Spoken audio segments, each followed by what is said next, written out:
Welcome to the Grap Up, your monthly blast of cold takes on the world of professional wrestling. Available everywhere good podcasts are sold. I'm the intrepid traveler Mark Robinson, and with me, as always, is the editor over the Wrestling Observer. He is Brian Rose. And I guess the takes aren't quite as cold this month, Brian, because, yes, while technically WrestleMania was in April, I think... Look, WrestleMania weekend started at the end of March. It makes sense to kind of wrap it all together. And also, you know, you were there in LA over the weekend, and I feel like it's best to get your takes and whatnot now. First of all, I see the... Plus, so much stuff happened over the last 48 hours during WrestleMania weekend. It's like, we kind of have to talk about it now, because by the time we get to it next month, it'll just seem all very old. Yes, absolutely. So might as well just do it now. Crucially, most importantly, is that you survived the weekend, and you're looking very fresh-faced, and you look like you've rested well since you've returned. I guess I should start with... I guess I should start with asking like how the trip was overall. No, it's not so much like the wrestling side of it, but just your trip overall to LA. My trip was fine, except for the days where the weather was bad and I had to get my flight delayed. Getting out was very tough. It was delayed by several hours, but I finally made it out. And then on Monday, when I decided to go back home, the plane decided it didn't want to take off. There's apparently wind issues, very strong headwinds, like 60 mile per hour winds. So my flight was canceled, and I was very much pissed off, and the airplane service wasn't any real help. So I ended up going to a hotel, and I had to stay the night, and then I had to get up at 5 in the morning to leave for a flight at 8, and I finally made it home on Tuesday morning. How far out? Not very fun. How far out from LAX are you? I'm only 90 minutes away. That's probably the most annoying thing. It's like I have a 90-minute flight. It's not like a very tough flight to do, but I guess because of wind, there's a lot of wind. Both days I was leaving and entering LA, and it's just a matter of timing. It was very bad timing, and man, I don't want to travel again for a while, but I'm probably going to end up going to Las Vegas next month, so... Hopefully the weather isn't that bad at the end of May. Usually it isn't. But as I've learned, any kind of wind whatsoever, there will be problems. I mean, I feel like Vegas in general will be pretty good though. Like I feel like Vegas, it's just in the middle of the desert. Surely Vegas is never anything but good. Yeah, it's hot. It's warm. It'll be fine weather-wise, maybe. But I when I first left in January, when I attempted to leave here in January, my flight got canceled. Then too because of weather. So I thought, well, by April it can't be that bad, and then it was that bad. So now I'm thinking, well, hopefully by May it won't be that bad, and I've probably already jinxed myself. So, well, outside of that, how's the vibe in LA and I guess the surrounding areas? First question for you, how many shows did you get to over the course of the weekend? Okay, I ended up going to WrestleCon. I almost went to Impact, but I was so exhausted. I don't even know why. I think it was just because of waiting for the trip and to get there and all that. I was just exhausted by the time WrestleCon was over, so I decided to just go home. And then I went to ROH Supercard of Honor the following day, and then I went to WrestleMania. I didn't go to a ton of shows, but I went to some good ones. The shows I wanted. I wanted the shows I wanted to go to. I ended up going to. What's LA like in terms of getting around, and what was the kind of the distance between the shows from where you were? The distance between my Airbnb and SoFi wasn't that far. It was maybe like a 3-minute drive. From my Airbnb to like Globe Theater and stuff to downtown, that was about like 30 minutes. So it was kind of tough to get around at times. Getting in and out of SoFi was very tough. It wasn't like my experience in New Jersey at WrestleMania 35, which was just a total nightmare. But getting an Uber out of SoFi after WrestleMania, I don't recommend. I recommend you find other options. I mean, that's the same out with of these stadium that's the same shows. with any like large. It's stadium the same with event. anything. Yeah, Yeah. yeah. I mean, That's what I was told. Like any large stadium event, like you shouldn't get an Uber. You should find another way. And for the second day of WrestleMania, I ended up finding a shuttle service that took me from the Inglewood Public Library over to SoFi, and then there's like an area where you can go to where they'll take you back to that area, and then I can just get an Uber there, and it's not that bad. So that's why I ended up doing on the second day. I should have learned about that the first day because I ended up going home 2 hours after WrestleMania ended. So yeah, two of the manias that I went to in Atlanta and the Dallas, Texas, there was like a kind of board, the Wrestling Observer board. They had like some coach gatherings for like a bunch of people on the board going. So that made life a lot easier getting. Actually, I think we did it for New York as well. Now I think about it, so that made life a lot easier. And like even when I went to the Cardiff show last year, that was only about a 10-15 minute walk from where our hotel was. So I've been super fortunate with like big stadium shows. And even, you know, like AEW have announced that they're going to run Wembley Stadium, and London is very well interconnected with the London Underground. And you know, like they have so many obviously big events that at Wembley Stadium that that whole thing, even if they manage to get 90,000 people in there, that thing will be run like clockwork in terms of getting people in and out of that stadium. So yeah, I've never run into the issue of being stuck outside a large stadium at like 1 o'clock in the morning, desperately trying to get a cab. And I'm good to keep it that way. That's what happened to me and my staff at WrestleMania 35. Because I think what happened was that the subways or the trains taking you out of MetLife Stadium, they closed at like midnight. And I think the show ended after midnight. It was like 7 fucking hours long. Yeah, it was like was like an 8-hour long show. Oh God. And it was very long. Yeah. And you know, I left there thinking, you know what, I'm going to leave during this main event, and I'm going to get an Uber home, and I'm going to get away scot-free. And then no, it did not happen like that. Like, because there are already many people thinking like that, and the traffic was insane. Getting out. The trains weren't moving, so there's a bunch more people trying to get Ubers out, and that, on top of all that, there's torrential rainfall. Oh, so good. it's like, holy shit. You would think that like there would be some sort of coordination between WWE and local public transport to make sure it got enough attention to where like the New Jersey governor was like, "What the hell happened?" And yeah, you know, I think there's an investigation. I don't know what happened, but yeah, it wasn't fun. Getting out so far was much more easier. Yeah, they probably don't care. It's, you know, WrestleMania's over. Whatever. Yeah, exactly. Okay, so not too far between the destinations then, but like the general vibe of LA over the weekend. Like as mentioned, I've been to a couple of WrestleMania weekends, and there's always a pretty like positive vibe. You know, people are buzzed. Yeah. And yeah, just like, you know, you've obviously been to quite a few events over the last couple of years or so, certainly like post-pandemic. And how was the vibe for this one? Everything was hot and everything was very good until that main event finish. Everybody was very hot and excited, and then they did that main event finich. Yeah, we will get to that. Don't you worry. So I guess you said you went to what show did you, the WrestleCon show? WrestleCon. Mm-hmm. Yeah, so I only saw the triple threat main event out of that with Black Taurus, Vikingo, and oh god, who was it? Was it Commander? Commander, yes. Yeah.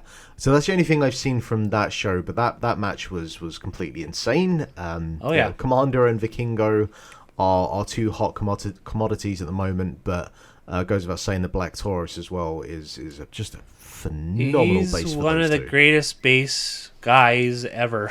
Yeah. He was there for everything those two did. It was incredible, just off the charts. I went to WrestleCon with the idea I wanted to see Vikingo live, and boy, did I get to see Vikingo live. He was incredible, and there were times where I watched that match thinking, this is kind of better than even the Kenny Omega match. I mean, just insane stuff everywhere. Commander did insane stuff. Taurus was there for everything. It was everything you could want in that type of matchup, and they delivered. It was an excellent match. Probably one of the top matches of the weekend. There are some WrestleMania matches where I thought, this was also very good. The Vikingo match against Commander at Supercard of Honor was also very, very good. This was really Vikingo's weekend because he went out there and tore it up with some awesome guys. I know there's a match with Speedball Mike Bailey that I haven't seen yet. I don't know if that's good or not. I'm going to assume it was a great match. But yeah, I mean, it was kind of like his weekend. If you look at people beyond WWE, it was very much his weekend. Was that your first time going to the Globe Theatre as well? Because no, I've been to a few PWG events. Oh, okay, fair enough. How is the Globe set up? What is that like as an arena or a venue? It's kind of small, but I did a standing room only, so I just stood there for most of the show, for all of the show, and it's small, but the crowd there was very hot. I mean, I like the venue. I don't really have any issues with the venue. There's a bar there for drinks and stuff, and I mean, I haven't thought too much about the venue, but I mean, it's a nice venue. It's a very it's there in downtown LA. It's nice. Yeah, I find sometimes when you have a lot of the smaller promotions and they're trying to find anywhere from 300 to 800 seater venues.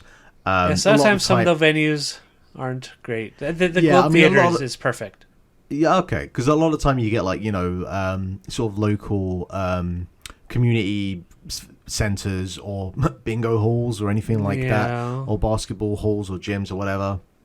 No, this was nice compared to some of the other smaller venues. I don't want to bury GCW, but some of those venues that I've been to for GCW shows have no air conditioning or Wi-Fi or anything like that. And that's kind of part of the appeal, isn't it? Globe Theatre had that.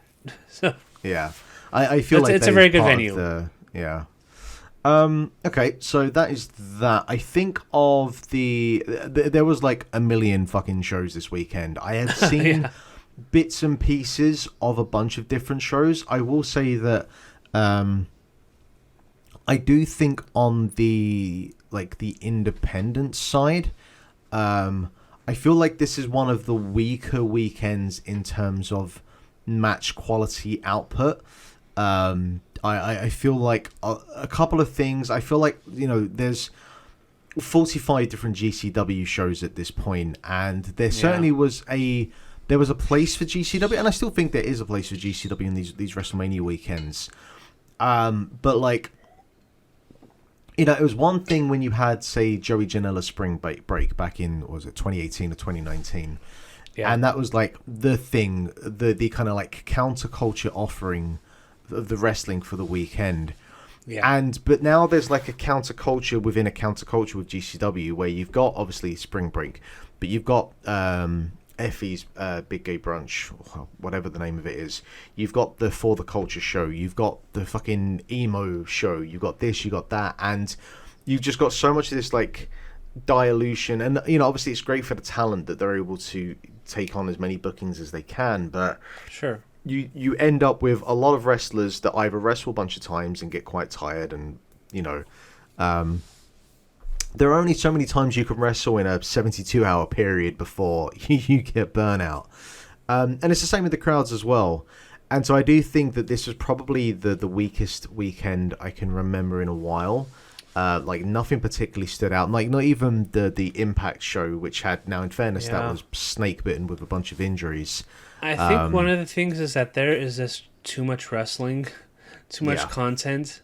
Yeah. And a lot of the guys now are either signed to AEW or to WWE. And AEW did their own show this weekend with Ring of Honor. So you're going to have a kind of a limited roster to choose from. And, you know, I'm sure the Impact show is great. I'm sure the WrestleCon show, for the most part, was very good. But there's just too much going on. There's too much saturation. And as a result, you're kind of just like, yeah, this is all good, but like, I kind of remember a few years ago where this was better and the roster was kind of better. So yeah, it is kind of a situation where it's like, things aren't what they used to be, but and everything's here is fine, but there's a kind of a thing like, well, a few years ago was kind of better. Yeah, it does go without saying that if you look at, say, like the first Janela Spring Break or the first couple anyway, a lot of that talent now is, in WWE or AEW. So, yeah, it doesn't help. And, I was reading something on Twitter about, like, the indies are dead. Or something like that. I don't think that's the case at all, but, like, the indie scene isn't like it was a few years ago where there's just a bunch of free, really great talent. Because things have changed, and New Japan's opened up again, and AEW is signing a bunch of people. WWE, we'll touch on that later, but they're probably going to sign people too. It's a completely different ballgame than it was a few years ago. But as history kind of proves, the independent scene always manages to find a way to bring in new talent and then to work just fine. So I think that notion is kind of dumb. But we are in a period where it's like we're in a state of change. Yeah, I think it's the indie scene is I don't think anywhere near that sort of state. I think it's thriving, but I think that part of the issue with independent wrestling at the moment, as you mentioned, there is so much content, and kind of like with the way that the music scene has been over the past 20-25 years or so, is that as music has become online and we have things like YouTube and Spotify now, there's no like underground or counterculture or everything is so visible, everything is so easily obtainable. You get an IWTV pass and you've got like so many independent channels or wrestling accounts promotions. That's like, where do you even start? And I don't know what the right like response is in terms of how to handle or resolve that, because obviously you're not going to consolidate a whole bunch of these promotions into one. But it does mean that you end up with so much is spread thin, and I do think that the kind of level of talent on the independents, it's certainly not Ring of Honor 2006. No, I do think it's not. No, but also part of the problem with that is that a lot of that talent, like the best talent out there, is getting snapped up pretty quickly by WWE or AEW. It's not just one promotion now. It's not just one promotion now. It's two. And you also have New Japan and other places that. Yeah. So it's a good problem to have, but it is still a problem. Yeah. Yeah. So I think what we'll do is we'll jump over to the Supercard of Honor show, which you mentioned you were there for live, right? Yep. I was there live, yes. So how was the setup for this? Attendance was said to be about 4,000. Which is there were some noticeable empty seats, but it was mostly full. What the Gallon Center? I don't know much about this center, but did it look like just like a big hall? Was it like an actual like arena with? Oh, it was an actual arena. This is on the University of Southern California campus, and so I got the Uber there, and all I noticed was, wow, this is a very nice area, and it turns out it's the college campus. So it's in the University of Southern California, and It was a very nice setup. I got to sit in a press box, and if I had known that, I would have taken my computer, but I did not. So, yeah, I mean, it was a very nice arena, very nice setup. The crowd, 4,000 probably sounds about right. By the time the show started, there were still some empty seats in the upper areas, but it was mostly full. On so yeah, the it was. sorry, Go ahead. no, I was going to say on the main show. Then we started off with the aforementioned Vikingo and Commander for the Triple R Mega title, and these two just went balls to the wall for 15 minutes. You Awesome. think of some sort of flip or spot that could be done, and they came up with 3 or 4 more that you've never seen before. Just complete fucking insanity from these two. Just completely insane stuff from both of them. And, Vikingo kind of reminds me, and I think there's been this comparison already when he did the match with Kenny Omega, but he kind of reminds me of Rey Mysterio in a way that, when Rey Mysterio came to WCW in 1986 and he had that match with Dean Malenko, nobody really ever saw someone like him.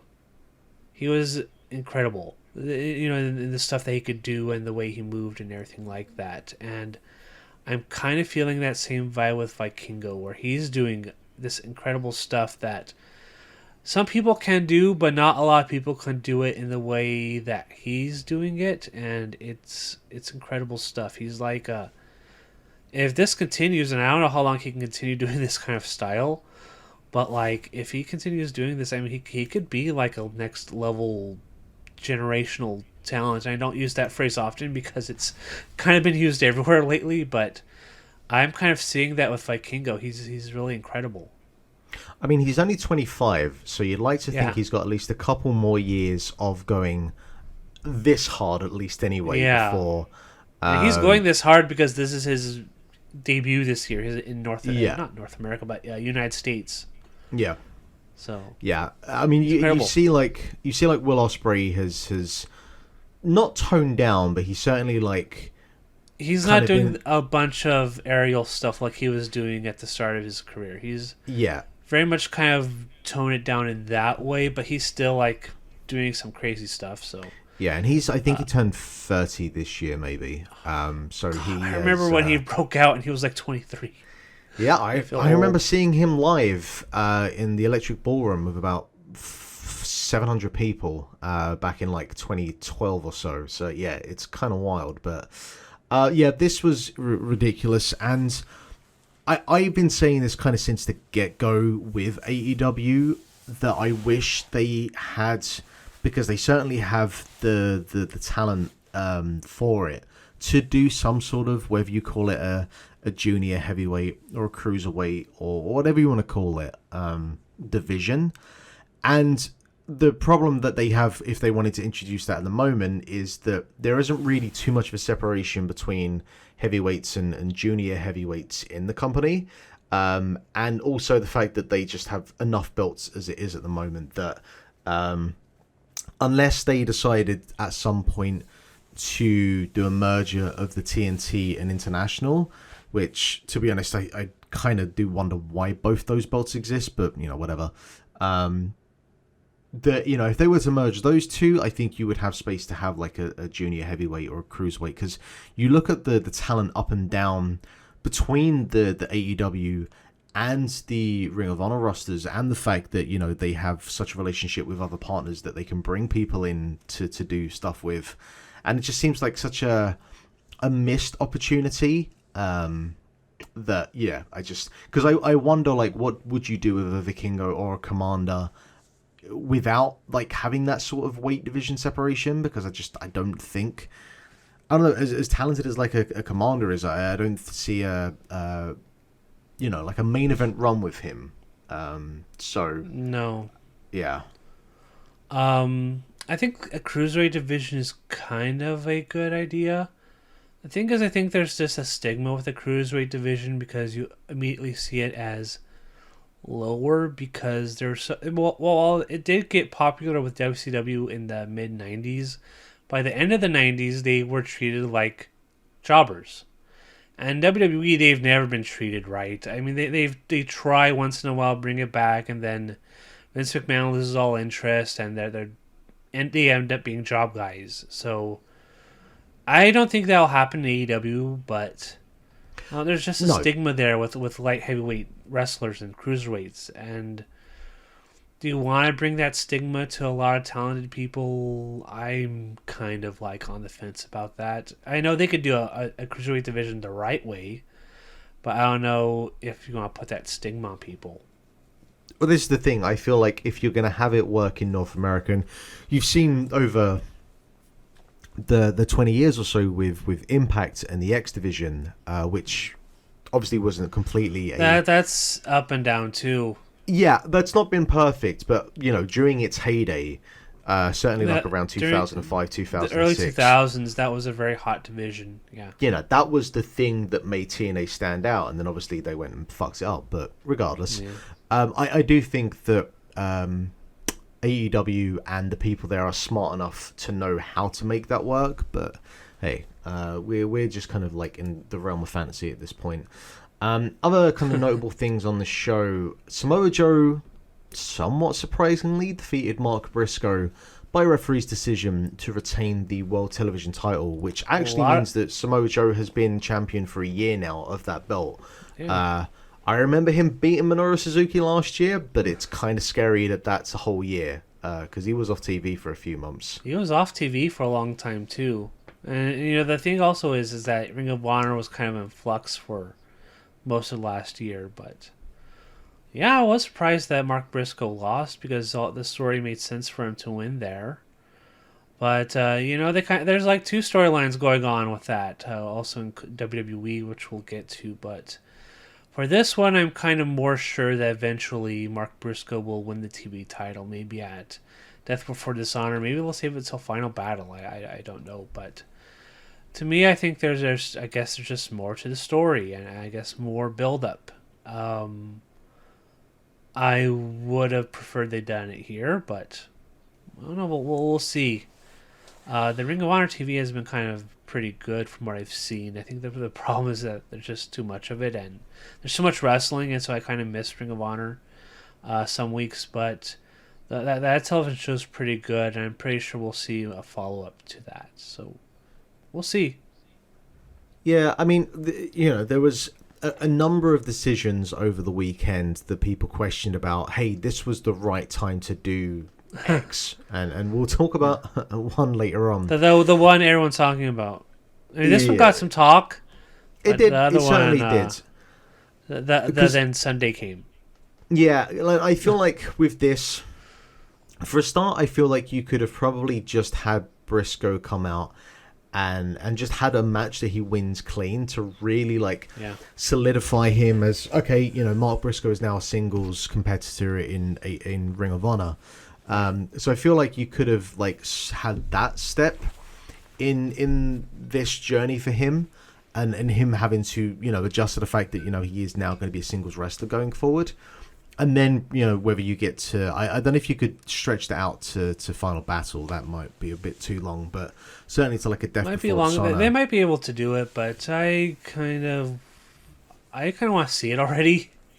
Yeah. I don't know how you can stretch this out for another... What's it now?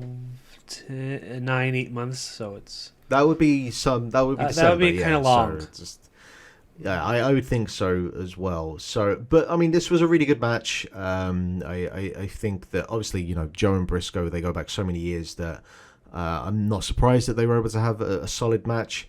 I don't think people are as angry about this. You can make the question that it's the fact that Briscoe's family were there and all that sort of stuff. I'm undecided on this. It would have been nice if Briscoe did retain, but Samoa Joe is a killer, and it does add more kind of to his legacy and his aura. But I think it goes without saying that we will come back to this, whether it's Death Before Dishonor or Final Battle. Hiroshi Tanahashi, Daniel Garcia. So this was announced only a couple of days beforehand. But hey, I was there in LA already when they announced it, I think. But you know what? I love it. I love the fact that you get a match like this announced at the last minute. Because you don't need any sort of story. It's Tanahashi. Pretty much anything you do with him is going to be like, oh, he's in North America. Let's see this. Going up against Daniel Garcia, who was in full-on sports entertainment mode. Playing the air guitar, doing, I think, a Fandango tribute on the steps. I'm not sure. This was not a great match by any means, but it's Tanahashi. It's Tanahashi. Yeah. He's in his mid-40s at this point. He doesn't need to give us a G1 sprint. He can do the hits, and we're all going to be perfectly fine with that. People were happy to see Tanahashi, so I mean that's what people came to see. Well, not came to see, but they wanted to see Tanahashi, and they got Tanahashi, and they had a fine match. It wasn't the best match on the show by any means, but it was good. How does Daniel Garcia come across live? How is his presence? Because you look at him from afar, and he does seem like he's quite unassuming. Which I feel like that's part of the whole point of the gimmick with him in terms of being a professional wrestler / a sports entertainer. The crowd like chanting "You're a wrestler" at him. I think that's what they kind of like about him. It's that he comes to the ring and everybody he has a vibe of I am a wrestler, and then he tries to do sports entertainment stuff, and people don't like that. They want to see him wrestle, so then there's kind of that dynamic where he's kind of like perfect for that role. It's kind of like a very smart gimmick, and it's working for him. He's over. He's a guy that's very good. We had the Reach for the Sky ladder match that had the Lucha Bros, Top Flight, The Kingdom, Aussie Open, La Facción Ingobernable, and that was it.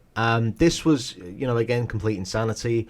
I will say, we've got to get to a point where all of these promotions coordinate who gets the ladder match for the weekend, and we just get the one of them, because I feel like there was about 12 so many of them. ladder matches. I'm sick of ladder matches, and I'm also sick of Hell in a Cell matches, I think, which we'll touch upon. Speaking of snake bitten, Top Flight cannot catch a break. Man. Well, they can catch a break, unfortunately, but it's on the physical side. Yeah. I saw... I didn't hear about, because I watched the show the morning after.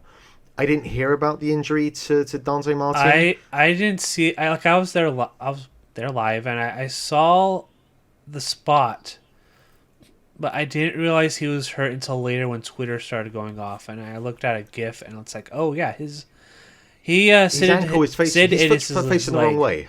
Yeah. It was facing the wrong way. It was like Psycho Sid's injury at WCW in 2001. Yeah. It was gruesome. And, you look at that spot, and it is kind of like, well, there's no real way that this can end up. No, it's not positive. It's going to be chaotic, but I don't think that's good. No, it's not. And that was a crazy spot, but I think the problem is that I think Dante maybe, foot went under a ladder or something and it snapped. I think it was just a case of he sort of just over-rotated because of the fact that they were doing it off the ladder through a bunch of tables, and I feel like... No, I think it goes upon impact. Yeah. It just that was never going to go anywhere other than bad. No. And the match itself, I don't remember anything about it. I don't remember anything about it either because all I remember is the gruesome injury now. Yeah. I remember thinking it was fine, but I've seen so many ladder matches in AEW. I've seen so many ladder matches in WWE.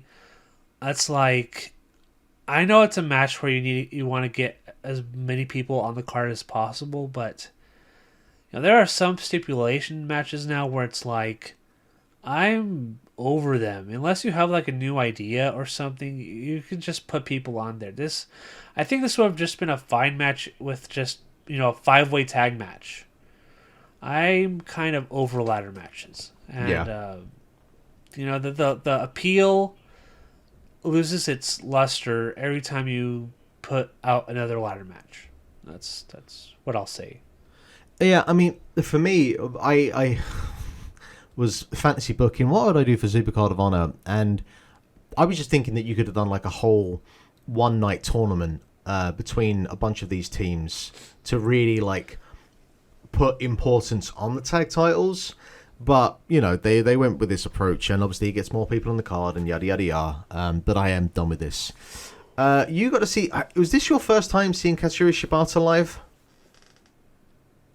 That's a good question.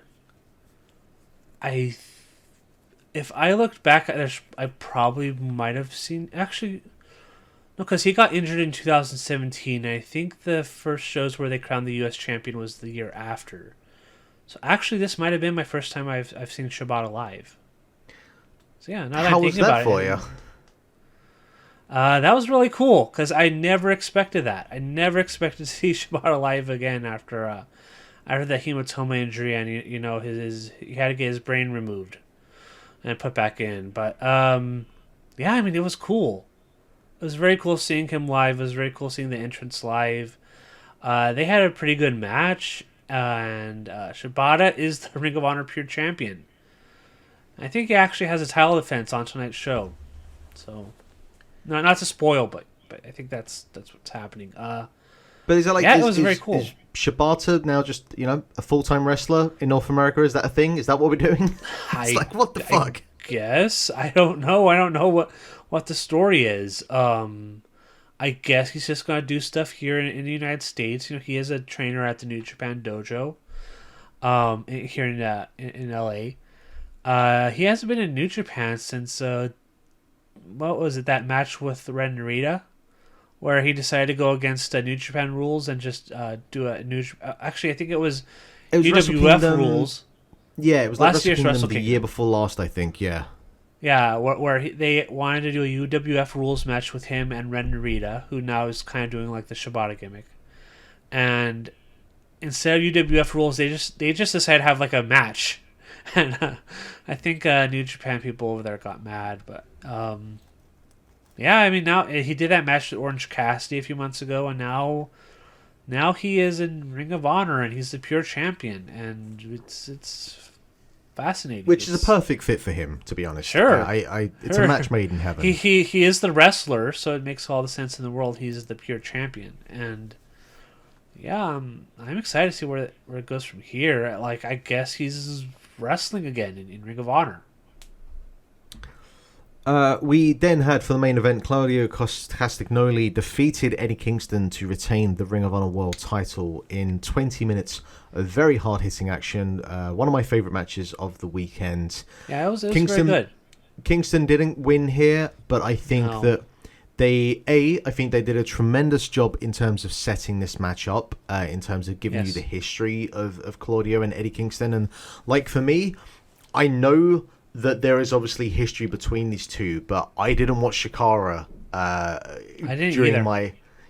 So I had none of the backstory for this, so I think that this did a tremendous job of laying down the groundwork for the importance of this match. Right. And then they went out there and I think they killed it. I think they crushed it. Yeah, I think it was a very good match. I was kind of surprised Claudio won. I thought we might have seen a title change there that night, but it didn't happen.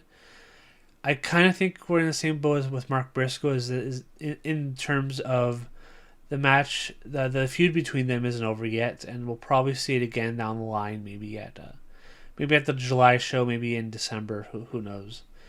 That finish was kind of very open-ended to where it's like, I don't think it's over between these two, and I think there's probably going to be more later in the year.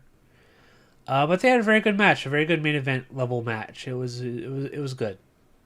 Yeah, I mean, of the three decisions that were questioned by fans over the weekend, this Ring of Honor World TV title, and Cody and Roman, this is the one that I have the least amount of issue with, because I do think that there's so much more to this. Yeah, like Kingston, he can rebound from this. Eddie Kingston is Teflon at this point. He's Eddie Kingston. People are going to be drawn to him no matter what. Exactly, and with him, it's very much what is going to be the appeal for him is the chase. I don't think that by the time he wins the belt, you're going to probably get a particularly long reign with him. Kind of a la Homicide. But I think that's kind of like, that's not the point. The point is him and that journey to get to where he, does kind of conquer Claudio. So yeah, I think this is the one that I have the least amount of issue with in terms of the match result, and I think it actually just adds more fuel to that fire. So, and certainly with Claudio now just full on going heel with the rest of the Blackpool Combat Club. I guess the one issue though, and people have kind of worried about the kind of lack of separation between Ring of Honor and AEW, and what does that make Ring of Honor look like? And if you've got your Ring of Honor champion still hovering around on AEW, like what are the optics of that? And I do think there's a point to be made of that you do really want to try and keep these two promotions as separate as possible. Right. I think the thing with Ring of Honor now is that they bring in a lot of international talent, and a lot of that international talent is going to be working Ring of Honor. So I guess it's like Tony Khan is going to have more of his big stars on AEW, and some of that will include Ring of Honor stars. And Ring of Honor will be more for the hardcore fan, more of these international stars that maybe you won't see on AEW television every week. And I think that's kind of what he's going for, and I kind of wish the roster was still kind of more separated than it is now. But from what I've seen so far, the ROH TV looks pretty fun. There's been some fun matches on that show, some good angles, some good promos. And there's a promo from Eddie Kingston before the show started. I think it was like a sit-down interview or something where he was just awesome. But that's kind of part of the course for him, because he's really good. He's a really good promo, believe it or not. Shocking, huge, yeah, if shocking. Yeah. So I kind of wish the rosters were kind of more separated, but I guess this is kind of what it is for now, and I'm okay with that. But I kind of wish a little more roster separation, just a little bit. We had what was it? Was it 10 o'clock in the morning? They did NXT Stand Deliver on the Saturday. That's a choice. I got up. It's early. It seems like it's surprising that they didn't.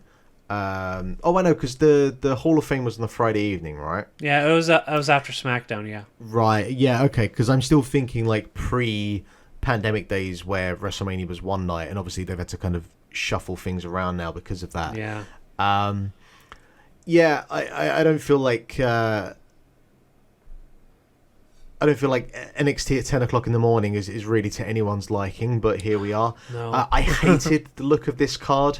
Really? I just think that the ladder match and everything they did with that, and that fucking Roxanne Perez promo was just some like the Saved by the Bell promo.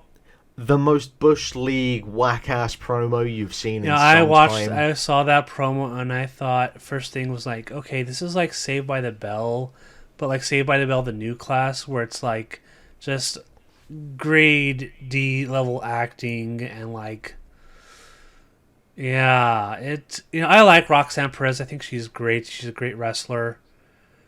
That promo was kind of asking a little bit too much, and Sean wasn't any help in that promo. Just very cornball, very, very 90s sitcom, speech to the principal about something, like kind of something like that. It was very hammy. So I have nothing on the ladder match. I don't care about anyone in the tag team title match. The Fatal 5-Way has a bunch of very, very talented wrestlers in there and was a really good match. But like, I'm sick of the NXT North American Championship constantly being like defended. Well, I would have been more upset if it was a ladder match again. Well, yeah. To be honest, I thought that this was a ladder match going in, but at least I was pleasantly surprised by that. The one thing on the show that I do think was good, I think the Gargano Grayson Waller match, the Young Sanchez match, I thought this was a tremendous match. That was a very good weapons match. I thought that was a very good match. I continue to think that Grayson Waller is just a C tier hybrid of the Miz, and he's a really good heel.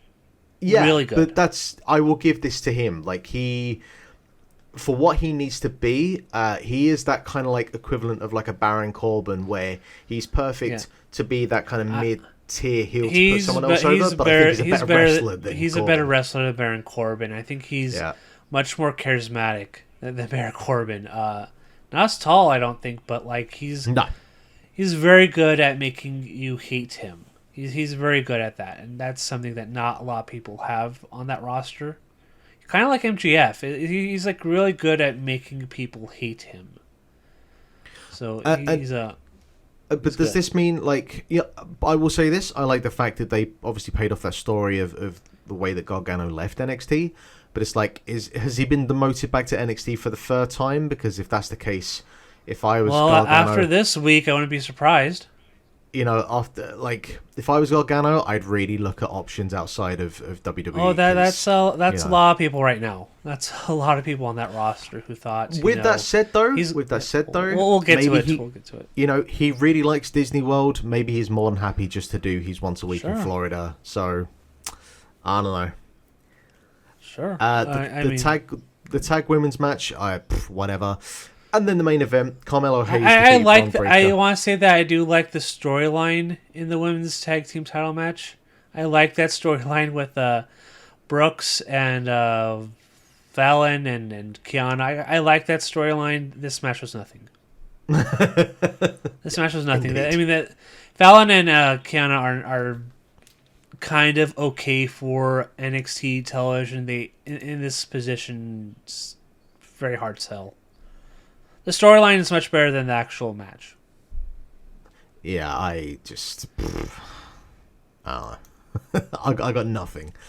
But Hayes defeated Bron Breakker to become the new NXT champion in a fairly lackluster main event. It was okay. It wasn't bad. It was all right. I mean, going kind of expected more for an NXT main event between these two. WrestleMania weekend. Like Bron Breakker is still less than 2 years or about 2 years into he's about 2 years. I mean, he won the title last year. And he was called up fairly quickly, so maybe like a year and a half. So he's obviously still got a long way to go, but man, if you're gonna push someone to that level, you look at Angle. Angle was a year and a bit into his career when he was already one of the best. There are comparisons. There are comparisons with him and Braun early on when Braun was just, you were impressed by how good he was, only a few matches in. But the thing is now is that it's been about a year and a half, and he's good, but not great. And his charisma is not main event level charisma. He's not someone lacking. You're going to push the company around. As the months go by, he's being more exposed as kind of his limitations are. And his limitations is that he's, as a babyface, he struggles. He's like, his big thing is him fishing and stuff. And it's it's not compelling as a main event level character. And Carmelo Hayes is a solid enough wrestler, and I think that he has the charisma there. But if you stuck him in NXT 5 years ago, he would be lost. He would be lost in the shuffle and then some. I will say he and Trick Williams, I think, are an essential pair. They need to be together. Yeah, because if you separate them, we'll see what happens if they ever make it to the main roster. Because Trick Williams is a very, very, very good promo, and Carmelo but he's not a great worker at all. Carmelo is a pretty good worker and a pretty good promo, but he's kind of more. He lacks charisma where Trick kind of makes up for it. So it's if they ever get separated, I don't know about either of them. Trick will probably get over more because he's taller and he's much more charismatic. He's one of the best. He actually is probably one of the better promos in NXT. I can't think of anybody else who's as good as him on promos. But I mean they're a very good pair together, and they could be called up tomorrow and be a very good pair on the main roster. Separate them, and it's kind of I don't know. Yeah, and I just think the thing as well is that like if these are sort of two of your main guys that you're looking to the future as like, shall we say WrestleMania headliners, I don't know about It's that. a hard sell on both. Yeah. I don't know anybody on this. I remember, when they did this NXT 2.0, the goal was, well, we want to only call it people who will be able to headline WrestleMania. And this roster right now, there's a bunch of good workers. There's a bunch of interesting gimmicks and some good promo people. None of these people are like WrestleMania level ready. And it's a very hard sell on me to tell me if anybody on this roster right now is going to headline a WrestleMania. So that was NXT Stand and Deliver, which I guess means we should now jump over to WrestleMania 39 that took place from the SoFi Stadium in Inglewood, California. Attendance apparently was 80,497 for the first night and 81,395 the second night. Now, I will say, I was following the WrestleTix account, and they were making it quite clear. That's more like 65,000 tickets to pay. Yeah. What did a WrestleTix have? Like 65? It's about 65,000, yeah. Okay, yeah. Now, That's which not close. In fairness, selling out 65,000 tickets for both impressive. nights It was impressive both very, nights. very impressive. But, I was at the press box, and I could see the entire crowd, and it was not, like, full or anything. There were some empty seats, but, I mean, 60,000 sounds right. Sure. There's a lot of people there. It's just like, why? Why would you fabricate to such a degree? But, they've been doing it since 93,000. Yeah. When I was born, 1987. They've been doing this for decades. So I'll start with you and about your experience just inside the stadium and the atmosphere and the setup and your seats and all that sort of stuff. Like, how was it for you just in terms of an experience with all of that? Well, this was the first time I got credentialed for WrestleMania. And I was... You've made it. You're in the big leagues now, Brian. Yeah, I am. I'm in the big leagues now. This is big. I got sent to the press box, and that was actually a very nice setup. They had like plugs for my laptop and everything, and there's catering, there's hot dogs, there's hamburgers. I don't know what was there the second night, but there's stuff for salads. There's a bunch of desserts, cookies, like Danishes, stuff like that. It was a very nice setup, and there were a bunch of drinks, and there was a private restroom. I liked going to WrestleMania just for all that. The seat, it was all the way up on top, so I couldn't get like a clear view of what was going on in the ring. I could just see like people doing stuff. I had to rely on the video screens. There was like a video screen at the very top of the arena. And then we also got the feeds inside the press box. There's also feeds of the show with commentary. And so I got to watch everything. I got to hear everything. I got to hear every promo. I liked my seat, but I kind of wish I was kind of like more in the crowd. Because when you go to these live events, you want to hear the crowd. You want to hear them react. You want to hear what people think.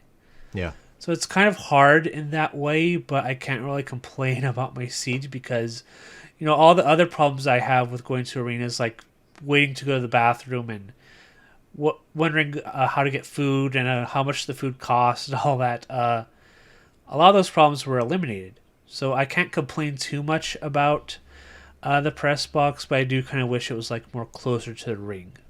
Sure. But I mean, it was good overall. How like in terms of like the entrance setup and whatnot, like on the camera it looked massive, and it was you didn't really incredible. get a sense. You didn't get a sense of how big it was until like the Austin Theory came out first, and you saw how tiny Austin was against. Very like, the long walk itself. to the ring. Yeah, very long walk to the ring. I mean, this in terms of production values, this was like one of the most impressive wrestling shows ever. Just the stage, the setup. The movie posters that they show in between the to the left and the right. That was impressive. I mean, it was just an impressive setup. It was very well done. For all this talk we talked about Noah a few months ago, this was incredible setup. Yeah, and it came across that way on TV as well. The SoFi Stadium, is it a closed stadium or is it open top? I think it opens up. Okay. I don't think it did for this weekend. Right, because I really couldn't tell at times like whether it was open or closed, but like it's California. I imagine the weather was quite nice and during the show anyway, regardless. But yeah, just the overall presentation was incredible. For night one, we did mention that Austin Theory defeated John Cena to retain the US Championship in a 2-star special is being polite. Very mid. Like I don't get this Austin Theory push. There's nothing there. I mean, it's a combination of the fact that he is, he's a pretty like just mid-tier wrestler. Yeah, and there's nothing wrong with him, but there's no positives about him either. No, but I wasn't expecting Cena to go out there and have the match of his life. He's 45 at this point. He has other priorities and like things that he has to worry about for the rest of the year. I'm not exactly expecting him to go out there and put everything on the line for this. But yeah, you kind of would like to think that Theory would go out there and have the match of his life. It's against, even if you didn't know anything about Austin Theory, you would just look at him and think, well, yeah, of course he looks up to John Cena. Like just everything is there for that to make sense. But between the promos leading up to this show, to the match itself, he just gave me nothing. He's given nothing that makes you think that he is, again, like Bron Breakker and Carmelo Hayes, nothing there for you to think that, yeah, this is someone that they'll push the company around. Just a heads up, if my camera dies, it's because it's about to die, it looks like. Okay. So I might end up having like no video for the rest of the show. That's okay. We will get through. We'll get through. Yeah. I bought a new camera for this weekend, and I'm still learning about it.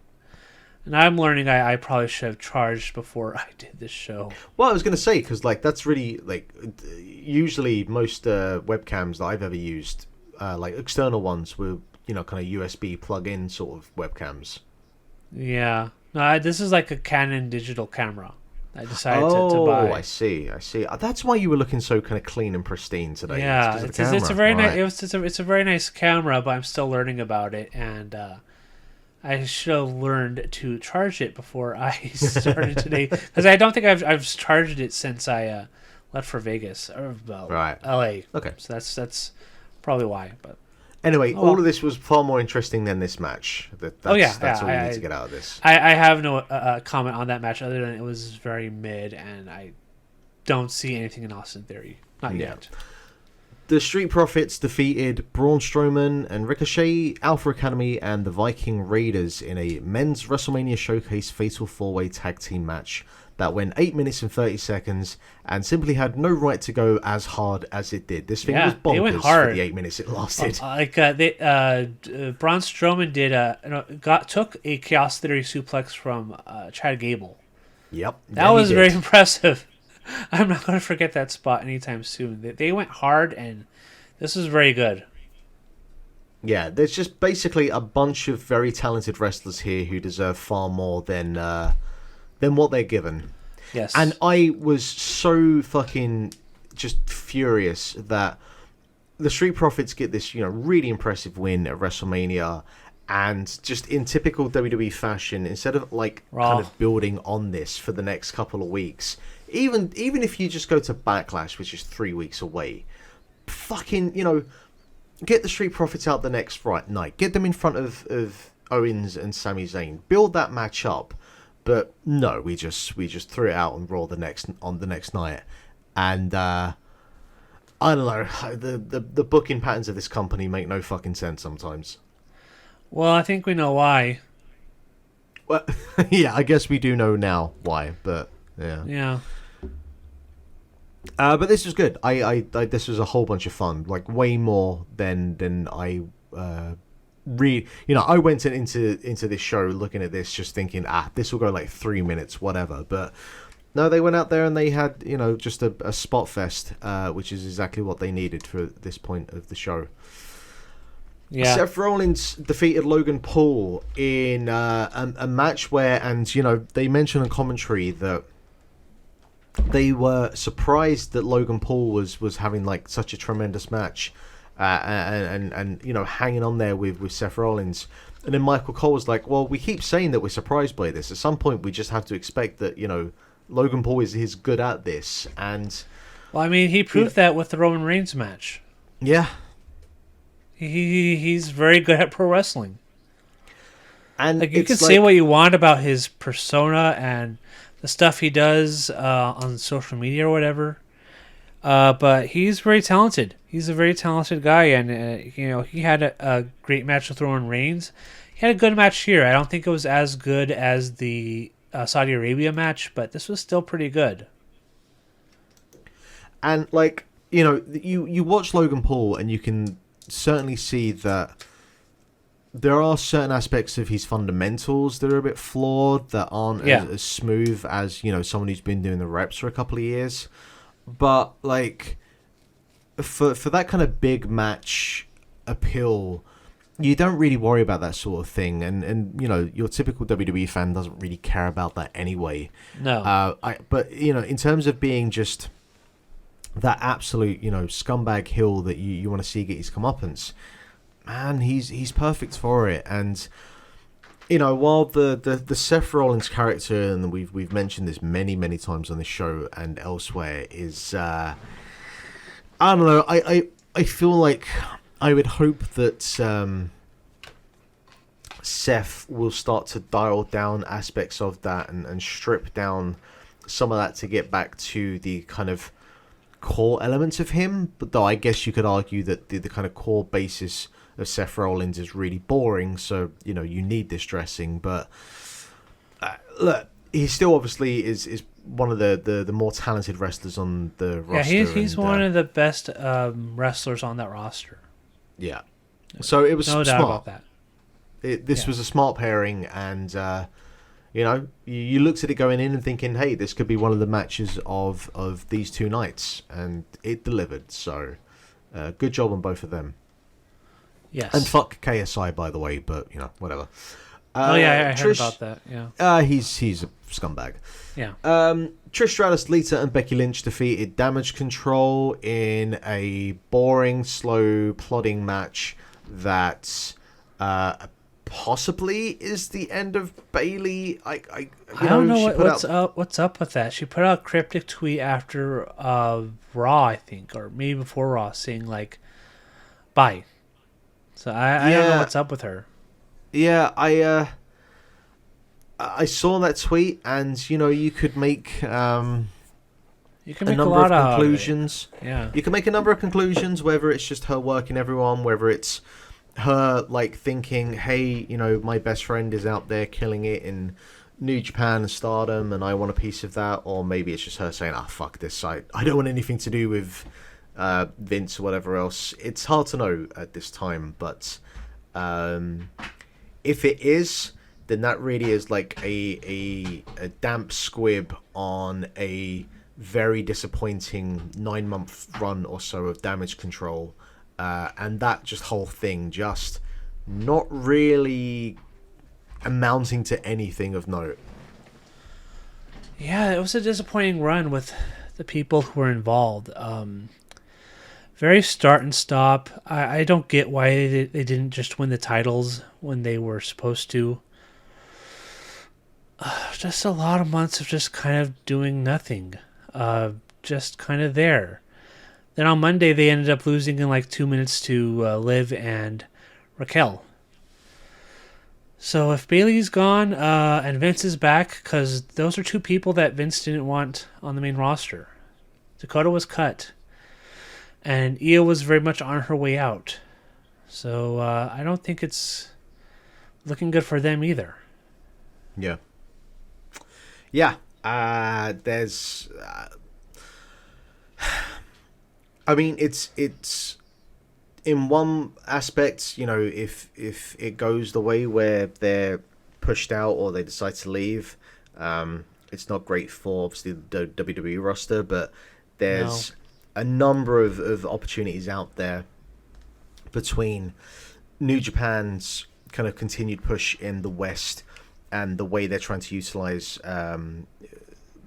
female talent, and then obviously the likes of AEW, Ring of Honor, and Impact means there's plenty of spots out there, and these women will find work if they want it. So I'm not too worried. Yeah. I mean, they'll be fine, but like in WWE, I don't know. A lot of things have changed again, and I don't know. Rey Mysterio defeated Dominic Mysterio in your, what I shall call it, the sports entertainment match of WrestleMania. And you know what? This was alright. This was, I think this whole feud, certainly over the last couple of weeks, if you look at it purely through the prism of WWE storytelling and what that means, I think this is as good a job of that sort of presentation of wrestling as you're going to get. I think that the kind of the catalyst of this feud getting to where it is for WrestleMania, in terms of Rey defending his family and Dominic being just a complete bastard, I think they brought all of those things together and had, one of Dominic's best matches, which is not saying much. And I think that if these two, father and son, wanted to go out there and have a match together at WrestleMania, this was probably about as good as a match as you'd get between these two. So, I think this worked out all well, and they managed to bleed that into transitioning or adding like Bad Bunny into this storyline, and obviously they're going to do stuff with Backlash, and I actually think they've pretty much done everything right that they're meant to do with this whole storyline and how they're kind of continuing it to Backlash. So I really don't have any complaints about this. I don't know. I thought the match was good. Can you repeat your question? Because I kind of got distracted for a minute. It wasn't really a question as such. More just, I think that in terms of like a WWE storyline, and that whole kind of sports entertainment kind of presentation of wrestling, I think that they did a pretty good job with this. As good as you're going to do with Dominic and the limitations that he has, I think that they had a decent enough match. Obviously, it wasn't like anywhere near match. It wasn't. Weekend, it wasn't a great match. It was a good match. But for what it needed to be for this storyline, yes. And the way that they've transitioned into or incorporated Bad Bunny into this storyline with him and Damian Priest, I actually think that they've done a pretty good job about all of this. Yeah, I thought they did a very good job. Some of the most compelling stuff in the lead up to this match was Dominic and his father just exchanging words, and it got very heated. It was a very good angle that set up the match, and the match was pretty good. Some of the spots, where they, I think there was a spot where Mysterio took off his belt or took somebody's belt and started spanking Dominic, and the place just erupted. It's like, yeah, I mean, people really got invested into this storyline about a bratty son that just completely disrespected his father on a weekly basis, and it worked. It was a very compelling feud, and it was a good match. The next night on Raw, where Bad Bunny got chokeslammed into a table by Damian Priest. Well, we'll see where it goes. It makes sense. We'll see where it goes. Bad Bunny, I remember the few times he's been in the ring, he's pretty good. And if they have a match where they can just practice and do stuff, I'm sure that they will have a very good match at Backlash in Puerto Rico. Yeah, absolutely. Rhea Ripley defeated Charlotte Flair to become the new WWE SmackDown Women's Champion in a match that had arguably the worst build. It was not a good build. The dynamics of this thing were just fucked from the beginning. But, arguably had the second or third best match of the weekend in a frighteningly at times physical and compelling in its physicality style of match. These two just went in there and just laid it all on the line.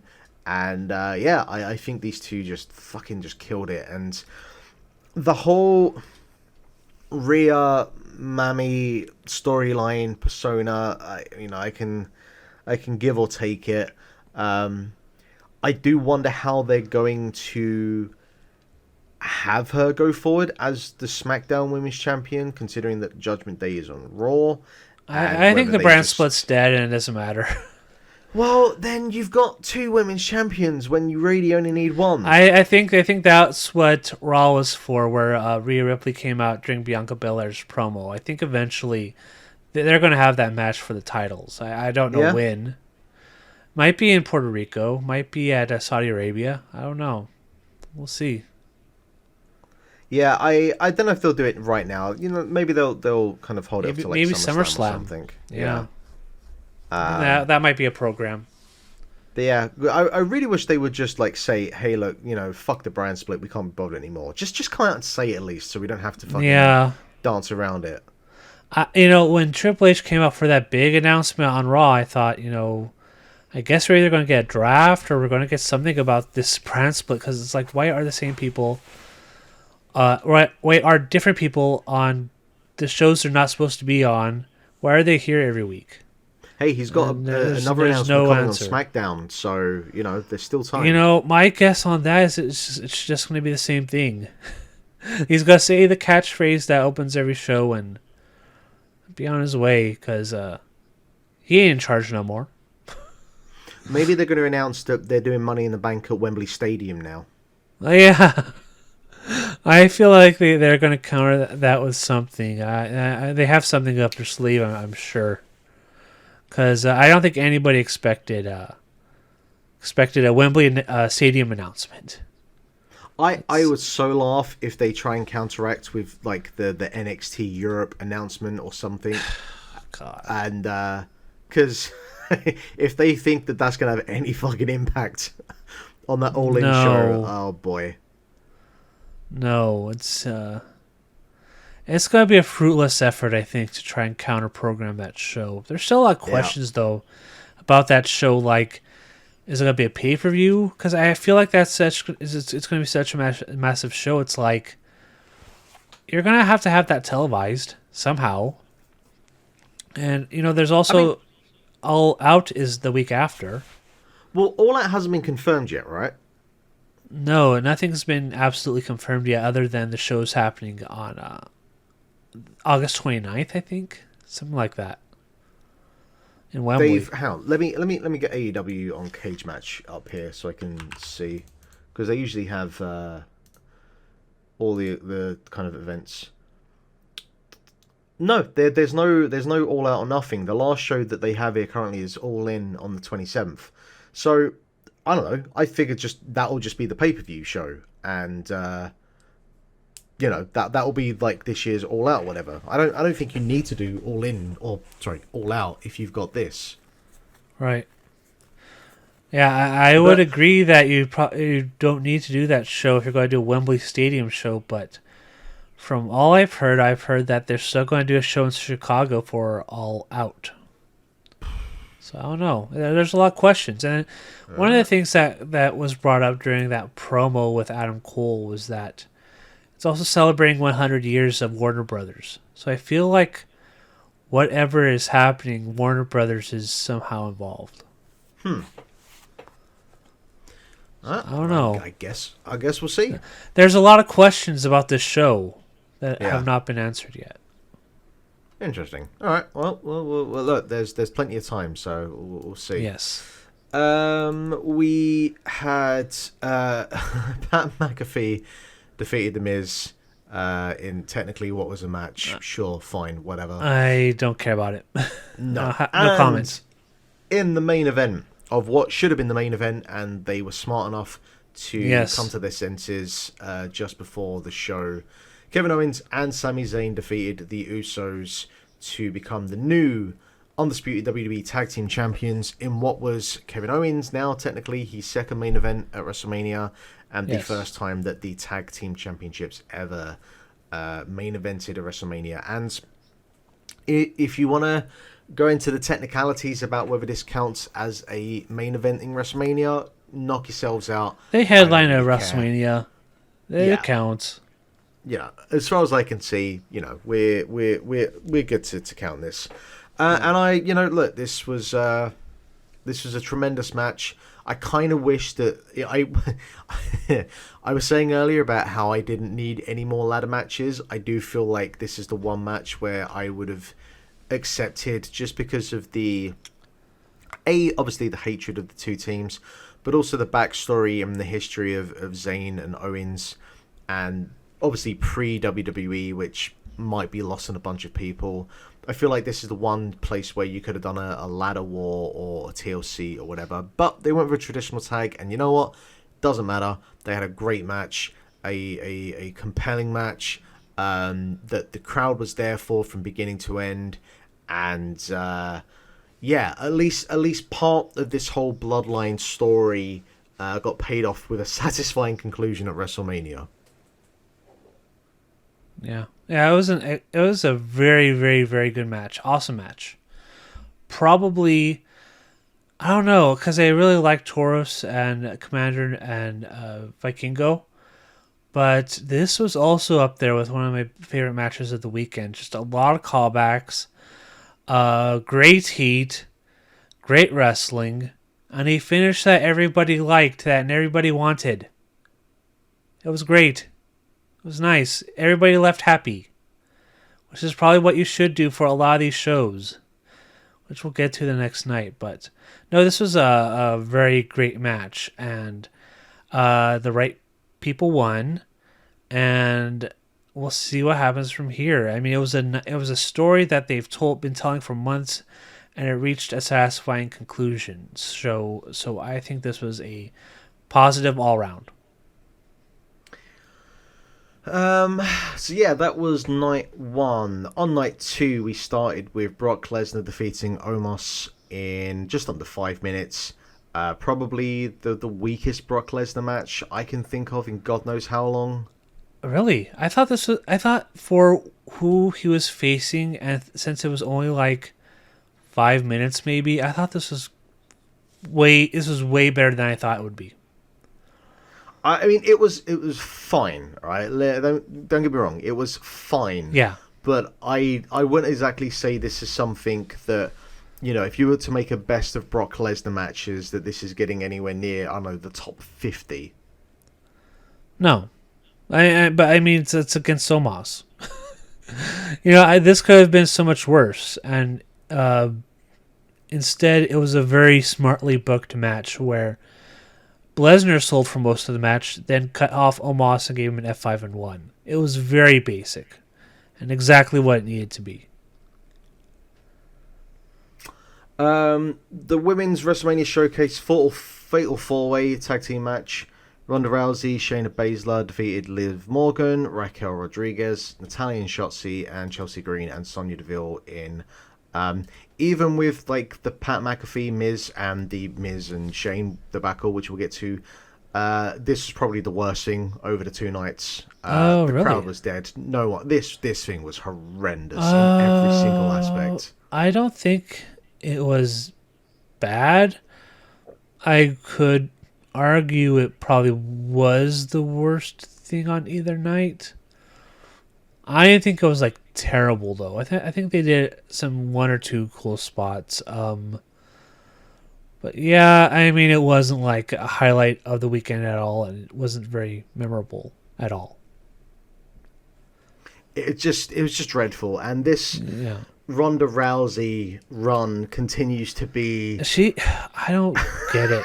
Just fucking. It's horrendous. like whatever charisma and appeal she had has evaporated, and now she's just another person on the roster. I don't get it. I don't get the second run here, because I don't think she's ever had one good match or one like really standout moment. It's just a lot of this could have been a lot better. Yeah. This could have. I mean, this could have just been good. That would have been nice. Yeah. But speaking of things that were good, Gunther defeated Sheamus and Drew McIntyre to retain the Intercontinental Championship in a match that I think got a standing applause from every single person in the stadium, including Michael Cole and Corey Graves. It was incredible. Could you hear the chops from the press box? That's my question. I could hear them all right. That I could hear. They hit very hard, and everything that you could expect in a match between those three. They delivered. They hit very hard, and they hit very hard stuff of just a brutal, brutal, brutal war between those three. And, for all the expectations that people had for this match, they delivered in spades. It was a very, very, very, very good match. One of the highlights of WrestleMania weekend. Yeah, I just thought that these three just went in there and just laid everything in. And, man, look, they haven't fucked up Gunther yet.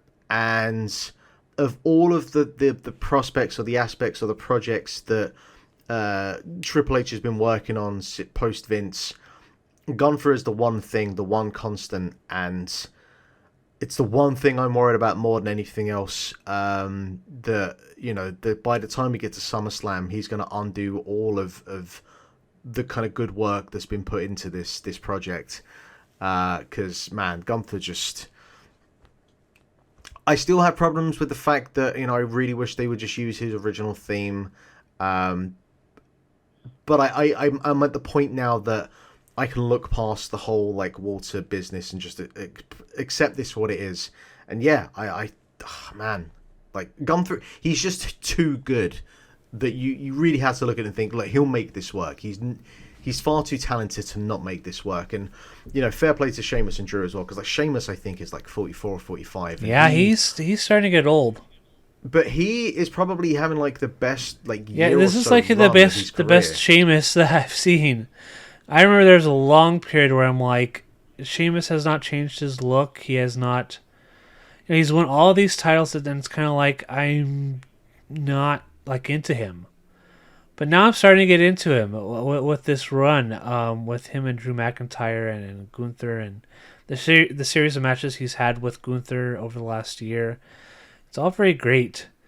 But I can't help but think, with Vince McMahon back now, it's he was starting to get sour on Gunther before he retired, quote unquote. And now he's back, and I don't know where the trajectory is going now with these three. I mean, there's a lot of questions about Drew too, because one of the things that was reported over WrestleMania weekend was that his contract is coming up and he hasn't re-signed. So yeah, there's a lot of wondering what's going on between those three. But as far as Sunday went, they had a tremendous match. Yeah, I wonder with Drew, after Clash at the Castle, and look, you can make arguments about if that was the right thing or not. You could wonder, with that Drew saw the writing on the wall in terms of where his position in his company was going to be, and that his time on top during the pandemic and whatnot, that was it, and he's never going to get back to that level again. And look, he bet on himself once before, and you saw how that ended up with him. There's even more opportunities out there now that if he decided to bet on himself again, I don't know where he would fit in an AEW, because man, that roster is kind of bloated out as it is. But if he decides he wants to move on to do something else, he would immediately be one of the kind of top three prospects on the independent scene, at least for a while. So he's got that going for him. Yeah, I think he will be fine anywhere he goes. I still think he should be a top guy in WWE, and he was a top guy for a while, but right now, as it was made perfectly clear, they are still super into this Roman Reigns story, and until they move on to something else, the main character of WWE is going to be Roman Reigns. So it's going to be hard to overcome that. And maybe it is for the best. Maybe if he wants to really be like a top tier main event level guy that carries a promotion, there's a lot of places where he can go if he wants to be that. Because I think anywhere he goes, I think he'll be that. But WWE right now, it's just there's Roman Reigns and not many other people, as we learned. So, yeah. Bianca Belair defeated Asuka to retain the Raw Women's Championship, and this was a good match. I do feel like it was a little bit disappointing, only on the basis that Belair has managed to set a fairly high bar over the last couple of years.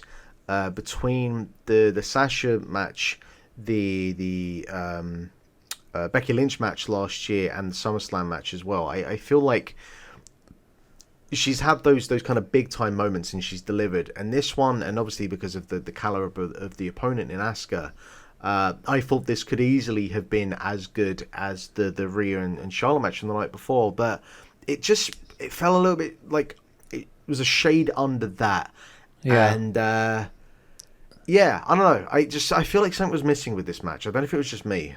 I thought it was a very good match, but it was not like the night before where Rhea Ripley and Asuka just had an incredible match. I don't know what it was. The last few minutes were very good. I thought the finish was excellent. But the overall match, I mean, it was good. There wasn't anything like really, really, really great about it, but it was a good match. But it wasn't like a let's go out and headline WrestleMania type of match like the SmackDown title match the night before. This was okay, we're at this spot in the card. Let's go out there and just do that kind of match. And they went out there and they had a very good match. And yeah, it was very good, but not great. It's it says it here, so I guess it is official. Snoop Dogg does have a singles victory at WrestleMania. Sure does. So the Miz is here talking about how he's sick of surprises or something, I can't remember. But basically, out comes Shane McMahon, who proceeds to, throw his Shane McMahon punches and was already blown up by the time he hits the ring. Let me tell you the story of what happened. I heard that the Miz segment was next, so I went to the bathroom. As I was washing my hands, I heard like this giant pop. I'm like, oh, okay, somebody came out. So I exit the bathroom, and it's Shane McMahon. I'm like, oh, great, he's back. So I went to sit down. Actually, no, I went to go get like there was dessert. I want to get some dessert. So I got some dessert, and I got a water bottle. And by the time I sat down, he had already blown his knee. He tore his quad. That was the story. That was the one. Like father, like son. Like he did a leapfrog spot like a minute into the match, and he blew out his quad. And I'm like, oh no! God bless Shane McMahon. Yeah, he does not look good at all. By the way, between this and the absolute shambles that was the Rumble last year, with all of that, he's looking haggard. I don't know what it is, but he's not looking good. It's just a man who is high on his own supply. That's all it is. Yeah. And possibly some other supplies as well. Like, he feels like at 50-something he needs to go out there and do matches and stuff, and it's like, no, you don't, man. No, you don't. And I think this is a clear sign why. And keep in mind as well, like, so Shane McMahon is 53, I think. Yes. And, like, Snoop Dogg is only 51. And Snoop Dogg looks like has lived a blessed 51 years. Yes, he looks incredible for 51. I wouldn't have guessed that. In fairness, I think Snoop Dogg has probably lived a far less sort of stressful, kind of tenuous life than Shane McMahon, but, And you know what? All the credit in the world to Snoop Dogg, because after that disaster, Of course he got told what to do, but he was able to do it without really much making. I kind of had the question after this match, like, was that like a planned spot or was it not like what exactly what happened? But of course, I knew that Shane really got hurt because you could see him being taken out by medical or being carried, not carried. He walked to the back, but I mean he was clearly injured. But no, to Snoop Dogg's credit, he went with the flow and he hit a people's elbow and he pinned the Miz, and people popped for it. So he very much saved that segment from being a complete and total disaster. Good for him. It's fucking like I'm trying to look back and from what I can see, the first sort of the first time he showed up on any kind of wrestling, it was WrestleMania 24 I in think 2008. Man, it's just. I'm actually thinking about it as well. I didn't realize, but yeah, he's been on AEW in the meantime as well since. Man, this guy. Oh yeah, I remember that. Yeah. Yeah, he gave Serpentico a frog splash. Oh yeah.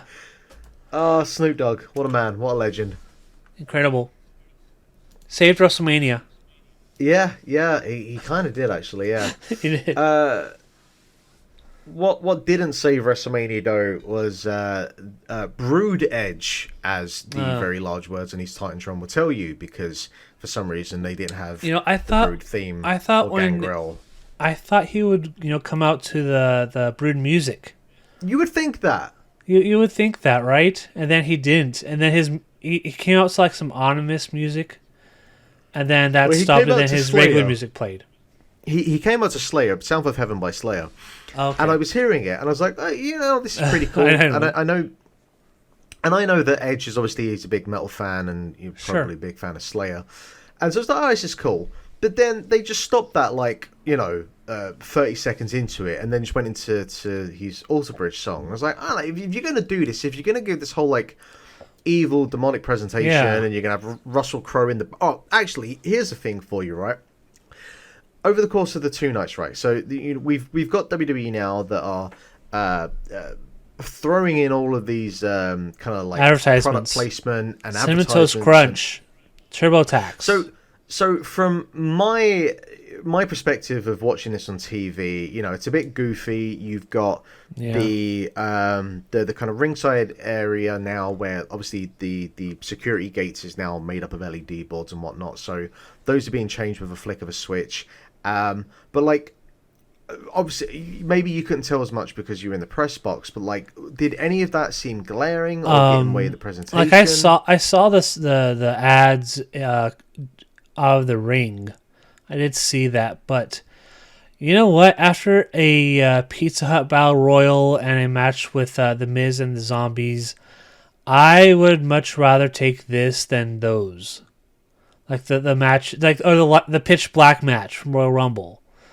I would much rather see advertisements than matches based around the advertisements. So I didn't think it was a giant distraction. It's definitely a change, because I remember for the longest time, Vince McMahon didn't like the idea of advertisements in the ring or outside of the ring or whatever. But this is very much a Nick Khan thing, and it's I would prefer it not be displayed there. But given what else we've seen in recent months and years, I would much rather take that than that or the Golden Egg, which was a great payoff. There's a lot worse things they could do. I think that's my thought about it. I don't like it, but whatever. It's better than what they've done in the past. I mean, I wonder how many people saw this introduction with Russell Crowe and were like, you know what, I need to go see that fucking Pope's Exorcist film now. I kind of like that intro, but I don't have any interest in that movie. Well, the intro is fine, but it's Russell Crowe. This whole thing seems so fucking goofy for what it's meant to be. It is. But that's the thing. This is meant to be a blood feud, right? But you cannot take any part of this seriously, between Finn dressed up as the Demon Finn, Edge being Brood Edge, which, you look at the whole presentation of that and you're like, none of this makes any sense. And like the one thing that they got right is that they went back to the old school Hell in a Cell, like the original kind of steel grey. That was good. Yeah, Right. Thumbs up for that. I finally noticed that. Yeah, I did notice that, and I'm like, good, But then because the you've red got, Hell in a Cell like, is ugly. But then you've got red chairs and red kendo sticks. Yeah. And Finn gets a very nasty splitting his head halfway That through. And the I match, saw the picture of that, and man, that was a ugly, ugly scar. I mean, funnily enough, if you get a ladder thrown at your head, this kind of thing can occur. But, you know, the match grinds to a halt, and I guess... That it was like a good, 5 minutes?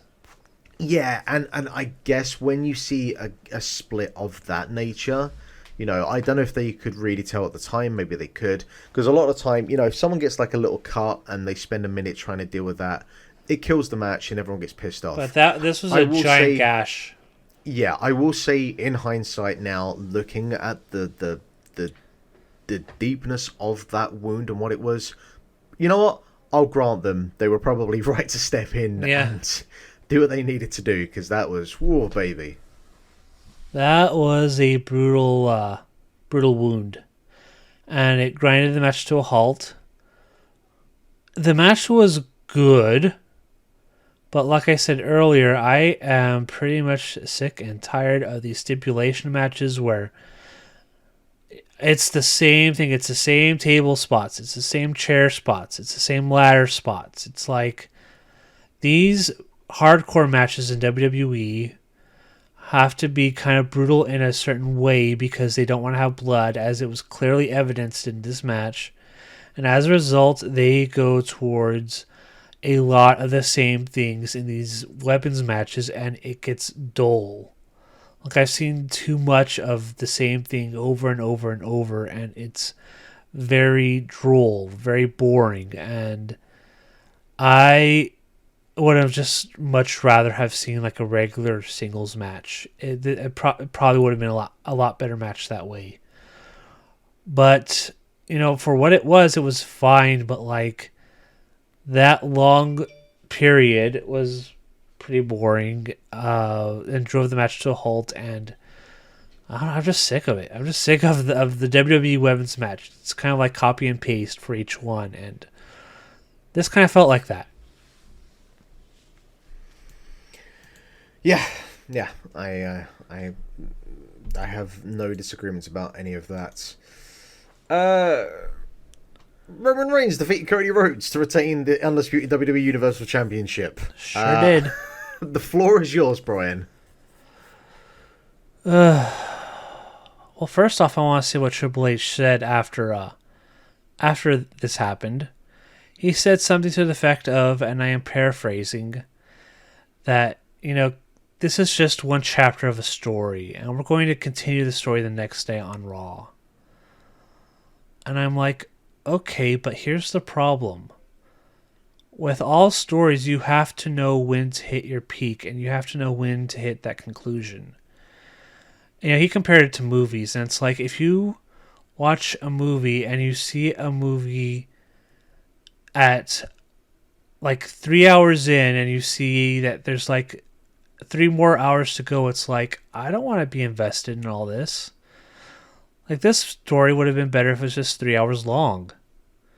And for me, Cody, after spending a year where it's like he came back at WrestleMania last year and he's told the story of how he wanted to win the title that his father never held, and the adversity he faced throughout that year, including tearing his pec and spending 9 months on the shelf, coming back and winning the Royal Rumble.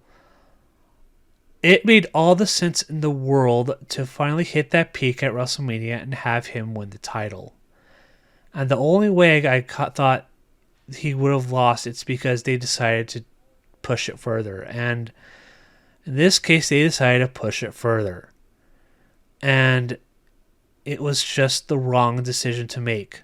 It's not going to be any better any other time but this WrestleMania, because it made too much sense for him to win at this WrestleMania. If they are going to stretch it out a year, I don't trust them to finish the story the right way, because Vince McMahon is back in charge. I don't trust him to finish the story the right way at Backlash, honestly. It was the wrong decision to make.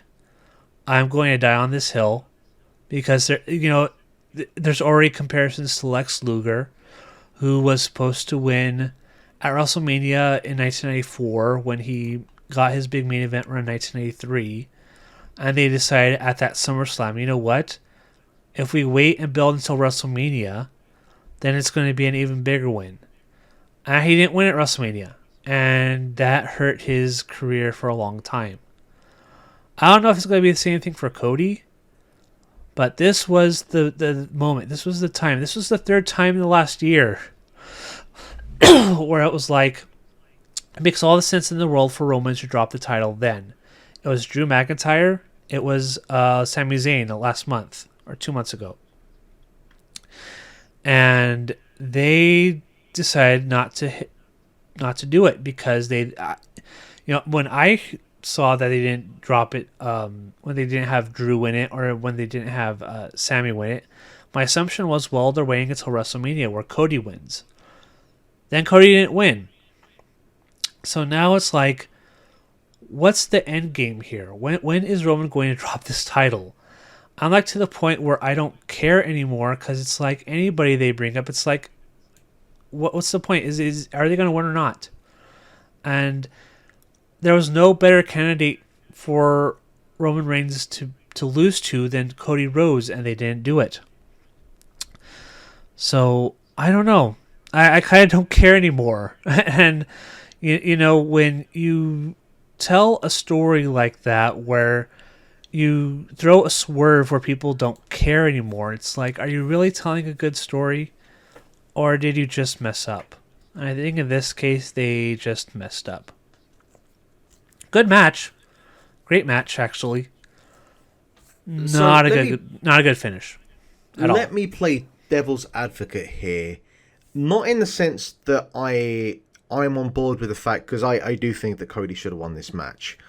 But if I look at an example in the past 5 or 6 years where someone went into a very, very big time match and it was kind of like it was their time and they didn't go with that result and they held it off for a good year and a half, actually.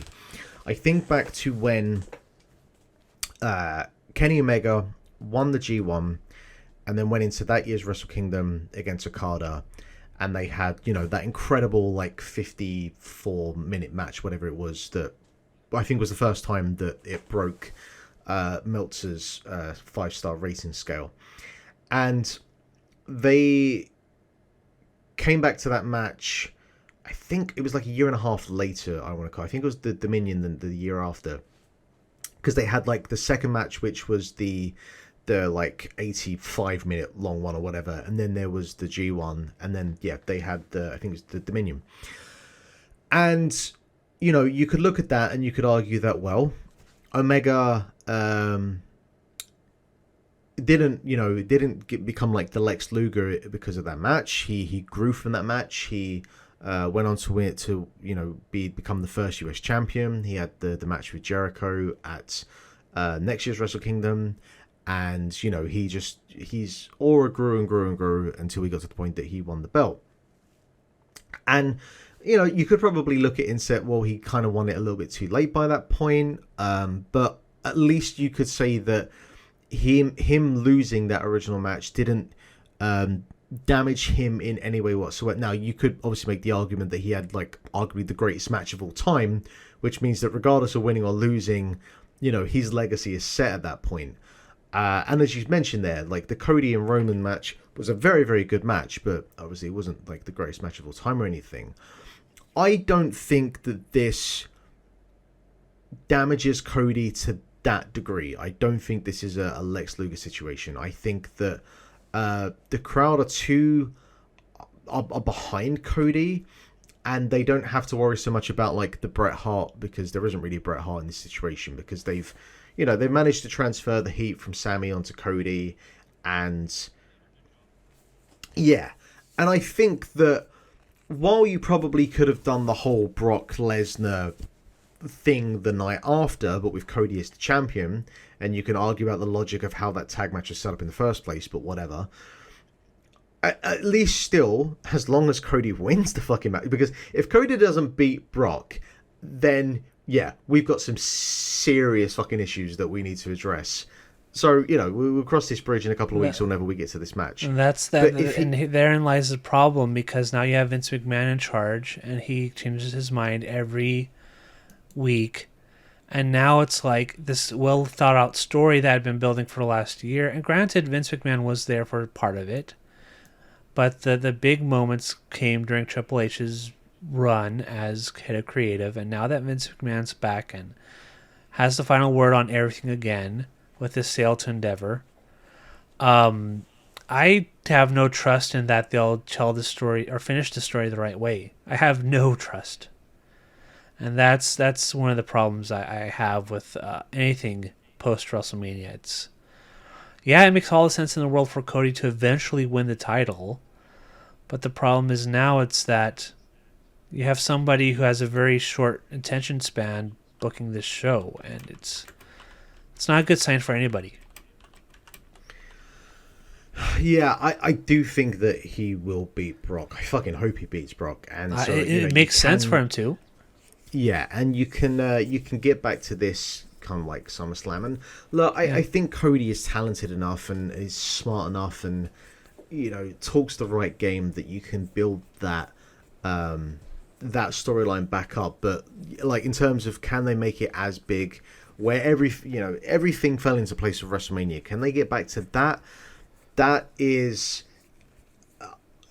a tricky question to ask. And like I know SummerSlam is isn't it in the same venue they did fucking Mania 27, I think is it Ford Field Arena? 20 I think it was 23 Ford Field.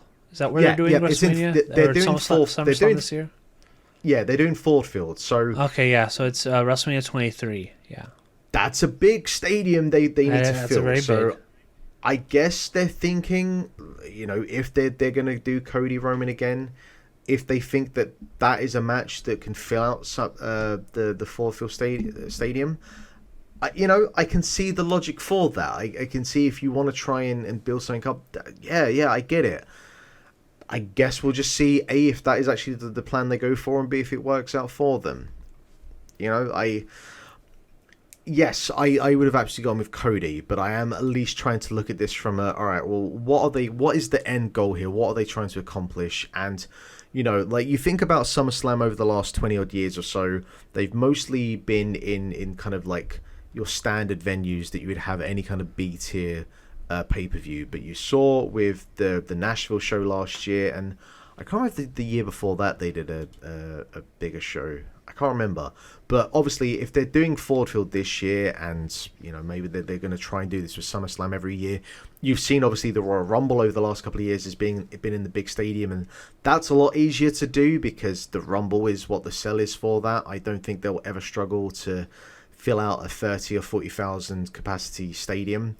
But SummerSlam, you need an actual match, you need an actual draw, and I'm jumping 2-3 steps ahead. They could have always done a rematch between Cody and Roman. Yeah, Cody as champion. You're not wrong. I think you could make the argument that the chase of Cody is more compelling than the defense against Roman, but yeah, you could say that is a way they could go as well. Or even fuck it, you could have done like Cody and Brock at SummerSlam or something. Yeah. I don't know, but here's that would have been another major match. Yeah. But it made too much sense for Cody to win at WrestleMania. That's probably at the end of the day why he didn't win. I remember when he went to when they showed the family. I'm kind of thinking like, they're not going to have him lose, are they? Like I didn't even put on Twitter like, man, I hope Cody wins, because I am seeing that, and it's like now it's making like too much sense for him to win. Like they really want you to think he's going to win. Then they're going to pull the rug out from under you. And they pulled the rug out from under you. Which, I don't know. I don't know why. I don't know why WWE is like the only promotion in the world that does those kinds of finishes where it's like they want you to leave sad. It's like, I don't know why you do that. I don't know. For the company whose tagline is, we put smiles on people's faces, it's like, why are you having everybody sad when you walk out of this arena? Because I will tell you, I'm going to echo what Brian said. Once that bell rang, people were so deflated. They left that arena very quickly. It's like, wow. It's like, what? Why do they do this? Why are they the only promotion in the world that does this? It's mind-boggling. Whatever. I even kind of thought the night before, I wonder if they're doing this happy ending today because they're going to make everybody sad the next day. And boy, did they make everybody sad the next day. Yeah, I guess you could also certainly look at that from the aspect of, hey, you know, people did get, of the 2 nights, they at least got that one night that was was a kind of satisfying conclusion. Which is, I think there is something that you can say for that, but at the end of the day, the last impression that people get from WrestleMania 39 is, you know, the defeat of Cody and I mean, so overall though, like, if I ask for a rating out of 10, how would you rate this year's WrestleMania? Probably 9 because I was on my way to saying like this until that main event finish. Which, by the way, we haven't even talked about the specific main event finish where it's like they ejected Solo Sikoa. Then he just came back in through the crowd and hit the spike, and Roman hit the spear and won. That was a shitty finish. Mm-hmm. I was talking about like the finish of the match, like who won, who lost. I'm talking about the finish. That was shit. That was a shitty finish to already deflating result, by the way. But overall, this WrestleMania, I'd give it like a 9 out of 10. I mean, until that finish, it was shaping up to be one of the best WrestleMania cards of all time because you had such great matches up and down the card. Between the Intercontinental title match and the SmackDown Women's title match and the Tag Team title match. Those were all excellent matches. And most of the undercard was good to great too. Even the main event despite the finish, I mean, that was a very, very, very well done main event. It was very well wrestled and very heated. You know, one of the best WrestleManias of all time I've always felt was like 17, and this was shaping up to be a way better show than 17. And you can even argue that it still was because there's just great matches up and down. And even then, that finish of WrestleMania, that was kind of like a depressing finish with Steve Austin turning heel, but at least it was kind of interesting. This wasn't even an interesting finish. It was just a very deflating, like what the hell kind of finish. So. I don't know, but yeah, it was a very good show, excellent show. Probably should be among the best cards of the year if you count both. Probably Saturday was much more stronger than Sunday. So yeah, it was a great time. I had a great time there live. Just didn't end well. So I think before we head out, just to quickly mention here over in Japan that Sanada, a clean cut and fresh faced looking Sanada. He looks so much better too with that. He really does, doesn't he? He does. Yeah, he is the 2023 New Japan Cup winner, defeating the revitalized, also gimmick changed David Finlay, who is now I'm guessing the leader of the Bullet Club. I don't know if they officially confirm that on commentary, but it would make sense that he is now the Bullet Club leader. I guess he is. There's a lot of questions about Bullet Club because they say, well, David Finlay's the leader, but then like Jay White showed up in AEW and they're saying he's Bullet Club. It's a lot of questions about Bullet Club. There's never really been a faction like Bullet Club that's been so fractured across so many different promotions. And also, technically, House of Torture is still Bullet Club, so I don't even know what's going on there. And it's very loosely affiliated. Everybody's just kind of loosely affiliated with one another still. But yeah, so he won, and which means that the main event for Sakura Genesis is Sonata going for the championship against Kazuchika Okada. The record between Okada and Sonata, I believe, is like 9-1 in Okada's favor. People are Sonata kind of wondering, should probably win this. Well, this is the thing. So, people are saying that, this is the most kind of energized and revitalized and the kind of best like presentation of Sonata that has ever existed. But on the flip side of that, this is probably like the best, most interesting version of Okada we've had in such a long time, because he of course it is. He's straddling this like tweener, leaning towards more of that kind of bully heel, just not taking any of your shit, grumpy vet Okada, which is by far the most interesting version of him we've had in some time. That was with Kiyomiya. I don't know with Sonata. Unless I'm missing something on these tours. I haven't watched a lot of tours.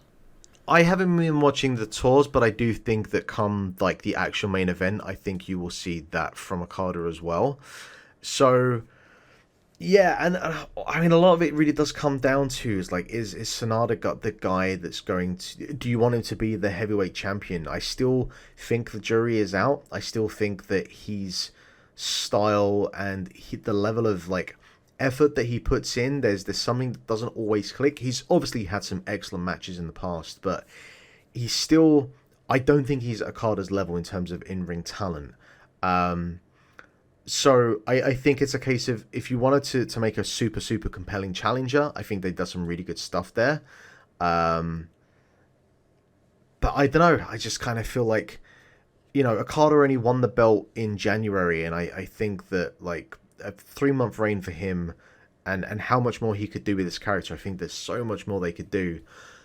But I understand, why you might want to put it on Sonata and at least give it a go at this point, because this is probably the most interesting he has ever been and ever will be. So, yeah. Sonata, very handsome man. Don't grow your beard out again. It's not a good look.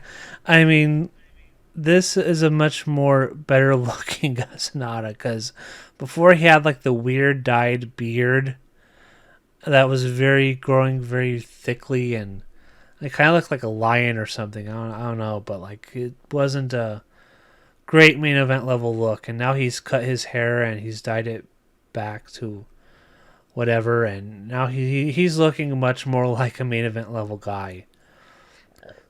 And I think, I don't know, when you talk about that record with 9-1, it's like he should probably win this, and he should probably. I'm just thinking like New Japan right now has, Okada is one of the best wrestlers of all time. At the same time, he's been champion now this is his 10th, 11th year as a main event level guy. I've kind of seen the Okada world title run. I haven't seen a Sonata title run. I kind of want to see that. I kind of want something new on top of New Japan, because right now it's kind of stale. And, I kind of just want something new. And Sonata, he's not like the most charismatic guy. In fact, that's kind of like his gimmick. He just says very little. But he's like good enough to where he could be a main event level guy. But I don't know. I it's just kind of stale with New Japan right now. And I think Sonata on top will at least make it a little less stale. Well, that match is actually, when is that match? It's this weekend. This weekend. Okay. All right. Well, yeah. Hey, look. I guess we'll see in a couple of weeks' time. We'll come back and we'll talk about it and see what the deal is with that. Will you be watching that live, or I can never remember what the time zone difference between Japan and West Coast is. Tomorrow is already flooded because there's a 2-hour Rampage and there's NWA, which I'm so looking forward to. And then I guess Saturday's Sakura Genesis. I don't know. I have to look it up. And then there's Easter this weekend too, so I'm going to be with family. Who cares about Easter? Come on now. Wow, I like priorities, Brian. I kind of like Easter. Let's see. There's a press conference on the 7th. On the 8th at 1 a.m. on the 8th. So that's Saturday? Yep, it is Saturday. So yeah. Tomorrow's going to be not fun. There's gonna be just wrestling all day tomorrow. But Just at what you least, need after a weekend of after a nothing but week wrestling. full of wrestling, it's another weekend full of wrestling on Easter Oh, weekend. God. So,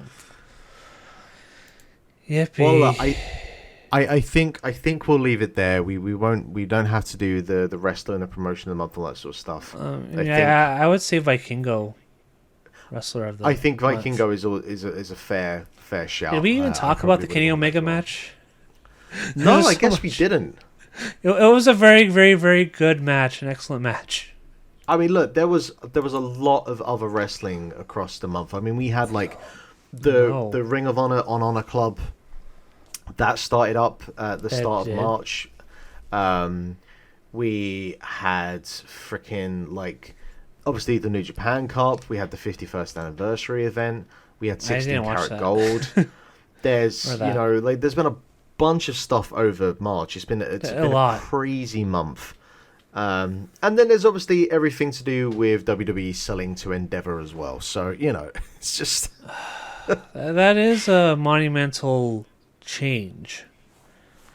I don't know. I don't know. Vince McMahon pretty much got what he wanted, which is to be put back in That power. sucks.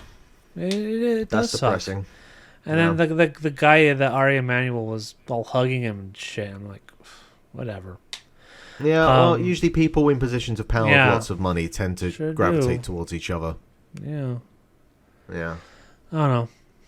Whatever. That's the way the world works. Yeah. Yep. On that very bleak note, I think we will end it there for another installment of the Grap Up. Thank you so much, as always, for listening. By all means, you can always shout out to either myself at Lithium Project on Twitter or Brian at BR26. If you have any feedback, if you have any questions, if you have any comments about the world of wrestling, we are more than happy to listen and engage and participate. But that is it for now. We're both going to take a very long rest and, I maybe detox off of the wrestling for a little while, but maybe not, because there's about 400 hours every week at this point. So until then, thank you very much for listening, and we'll see you next time for another installment of the Grap Up.